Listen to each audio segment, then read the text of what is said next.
Hi, welcome to A Foreigner in the Philippines. Well, it's my late night thing. Well, late night for us. It's getting on there. We had a very busy day today, and Beth is watching a television program which she likes to relax to.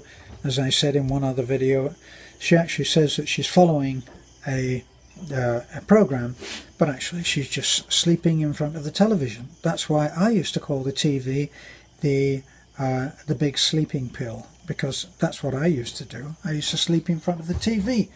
So what will I talk about it? Well, I've had a big lesson taught to me, and my teachers, as is in so many cases, were children.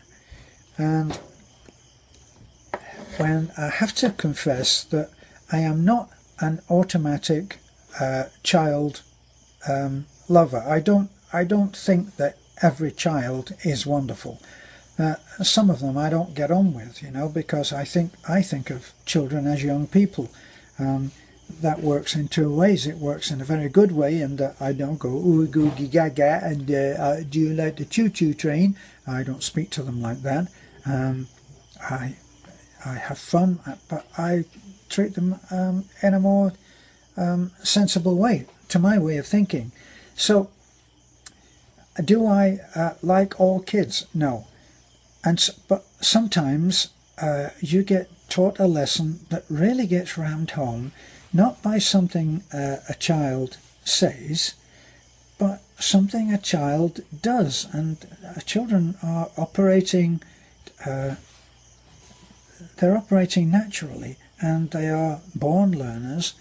You don't have to teach a child to learn, because children are fanatics at learning. They're just totally curious about every single thing.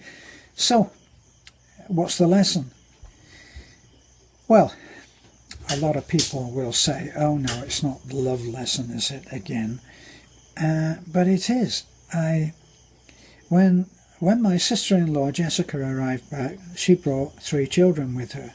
Now, RJ is the little boy who wears his hair so long that he looks like a little girl, and he's a very handsome little boy. Put that handsome face under a huge head of long black hair and you think, girl. Well, he's not. He's a mischievous, clever, smart little boy. Totally impossible not to love him. The other 2, Botjoy is the middle boy, and then Rohan is the baby. And as is common in a lot of cases where there's mainly a mother as the adult figure, and especially in the Philippines, I think it's fair to say, the baby gets treated in a very baby way, and he soon learns that anything that he wants to get, all he has to do is cry. And in the Philippines, one thing that is hard for me to understand and accept is the way that people put up with it. I never put up with whining. My mother used to call it whinging. Stop your whinging. And whinging was when you're going like this,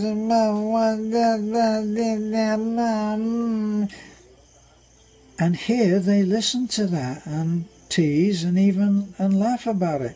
Well, anyway, Rohan was a whinger, and he's always whinging, right? And I said to him, stop whinging, you're a big boy. He doesn't understand English any more than I understand Tagalog, which is what he speaks. But here's the thing. They don't know, neither Batjoy or Rohan, they don't realise, it seems, that I wasn't that keen on them. I didn't welcome them in the same way that I welcomed our irresistible, irrepressible RJ. Well, RJ comes up and just wraps his arms around you and smiled, and what the heck can you do about that? Well, the other two see that, and they see that I love him, and they come up, and the next thing we've got a group hug going. Because when Bacho sees that, if he sees RJ come up and get a hug, he comes up and he joins in the hug. And then if Rohan sees the other two being hugged, he obviously says, in Tagalog of course, he says, what the heck, I'm being left out here, and he comes up and hugs. I found out that it's just impossible to resist a child who just loves you. What? How can you do otherwise but than to love them back? And so what's the lesson? Well, we all know that kids will just win your heart. We all know that. It's not a hugely clever thing, or hugely spiritual, or Christian, or I don't know, whatever thing that you want to call it. It's not special to any of those things. It's not special to an especially loving adult who adores all children indiscriminately. It just happens. And so what happens is that when I get up in the morning and go down for my tea or whatever down at Nanai's house, immediately RJ comes up and he wraps his arms around my legs and he said, "Good morning." And the other two quickly join him. And I'm looking down at three faces, and they're all equally loving, without reserve, unconditional, just looking up and wanting to be loved back. Now, we have an agreement. I don't speak Visayan, well, like minimal, few words here and there. I speak a few words minimal here and there of Tagalog, and they speak about the same amount of English, in fact maybe not as much. So they speak to me in Tagalog and I speak to them in English, and I think it's fair to say that we understand each other perfectly. Love has won the day. So now I have three kids. In spite of myself, I go down there and I have a hug, and it's wonderful. So what would be the lesson there? If there were people that you actually didn't like, or who didn't like you maybe, or both ways, would this mean that if you went down and just liked them, I'm not going to use the word love for someone that you don't like, and especially if it's an adult. But supposing you just went there and just liked them in spite even of your own feelings, I wonder how long could they hold out against that? I don't think it would be very long.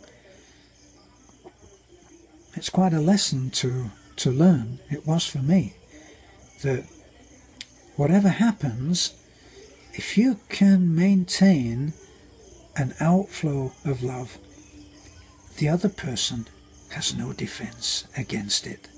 There is no defense against someone who shows you love. Now, here's the big challenge. Could you do it again to someone who you actually really don't like? Oh gosh, if only I could do that.